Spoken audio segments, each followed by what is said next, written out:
ದೇವರು ನಾವೀಗ 12ನೇ ಶತಮಾನದಲ್ಲಿ ಒಬ್ಬ ಮುಸ್ಲಿಂ ರಾಜ ಅತ್ಯಂತ ಬ್ಯೂಟಿಫುಲ್ ಆಗಿ ಕಟ್ಟಿರೋಂಥ ಕೋಟೆ ಹತ್ರ ಬಂದಿದ್ದೀವಿ.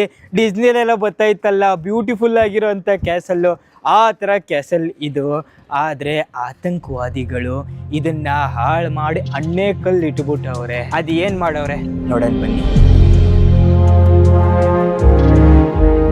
ಜೇಷ್ ಕ್ರಿಶ್ಚಿಯನ್ನು ಮುಸ್ಲಿಮು ಜೆರೂಸಲಂನ ನಂಗೆ ಬೇಕು ನಂಗೆ ಬೇಕು ಅಂತ ಕಿತ್ತಾಡ್ತಾರೆ.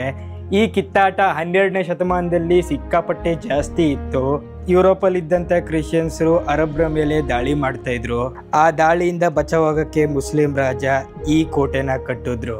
ಇದರಿಂದ ಮುಸ್ಲಿಂ ರಾಜ ಕ್ರಿಶ್ಚಿಯನ್ರಿಗೆ ಬುದ್ಧಿ ಕಲಿಸ್ಬೇಕು ಅಂತ ಈ ಕೋಟೆನ ಅತ್ಯಂತ ತಲೆ ಓಡಿಸಿ ಕಟ್ಟಿರ್ತಾರೆ.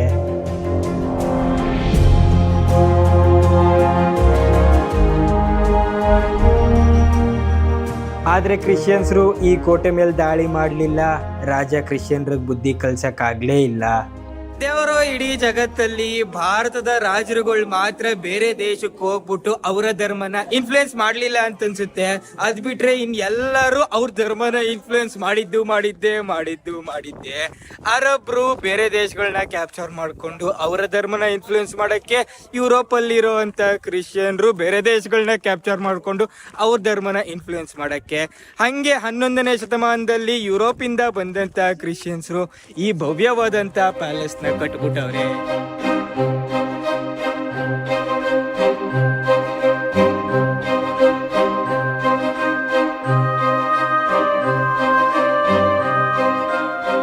ದೇವರು ನೀವು ನೋಡ್ತಾ ಇದ್ದೀರಾ ಯುರೋಪಿಯನ್ ರಾಜರು ಅವರ ಕುದುರೆಗಳನ್ನ ಕಟ್ಟಾಕ್ತಾ ಇದ್ದಂತ ಜಾಗನ.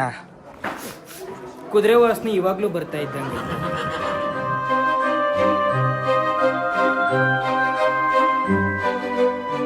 ದೇವರು ನೀವು ಅಲ್ಲಿ ನೋಡ್ತಾ ಇದ್ದೀರಲ್ಲ, ಇಡೀ ಪ್ಯಾಲೇಸ್ನ ಅತಿ ಎತ್ತರದ ಪಾಯಿಂಟ್ ಅದು. ಅಲ್ಲಿಂದ ಸೋಲ್ಜರ್ಗಳು ನೋಡ್ತಾ ಇದ್ರು ಯಾರಾದ್ರೂ ಕಳ್ಳನ ಮಕ್ಳು ಆಚೆಯಿಂದ ಬರ್ತಾರ ಅಂತ. ಇಲ್ಲಿ ಅಫಿಷಿಯಲ್ಸ್ಗಳು ಕೂತ್ಕೊಂಡು ರೌಂಡ್ ಟೇಬಲ್ ಮೀಟಿಂಗ್ ಮಾಡ್ತಾ ಇದ್ರು. ಅಲ್ಲೆಲ್ಲ ಯುರೋಪಿಯನ್ ಮಿಲಿಟರಿಗಳು ಅವರ ಶಸ್ತ್ರಾಸ್ತ್ರಗಳನ್ನ ಇಟ್ಕೊಳ್ತಾ ಇದ್ದಂತ ಜಾಗ.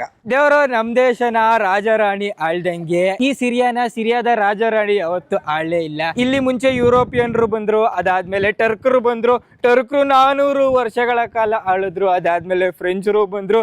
ಅದಾದ್ಮೇಲೆ ಇವಾಗ ಡೆಮೊಕ್ರೆಟಿಕ್ ಅಂತ ಅಂತಾರೆ. ಈ ದೇಶದ ದೊಡ್ಡ ಮನುಷ್ಯ ಪ್ರತಿ 7 ವರ್ಷಕ್ಕೊಂದ್ಸಲ ಎಲೆಕ್ಷನ್ ಮಾಡ್ತಾರೆ.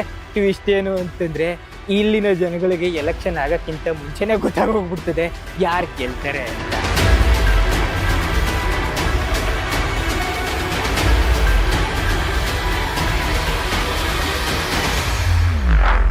ಆದರೆ ಧರ್ಮನ ನೆತ್ತಿಗೇರಿಸ್ಕೊಂಡು ಬ್ರೈನ್ ವಾಶ್ ಆಗಿರೋ ಅಂಥ ಬ್ರೈನ್ಗಳು ಮಾಡಿರೋ ಅಂಥ ಕೆಲಸ ನೋಡಿ.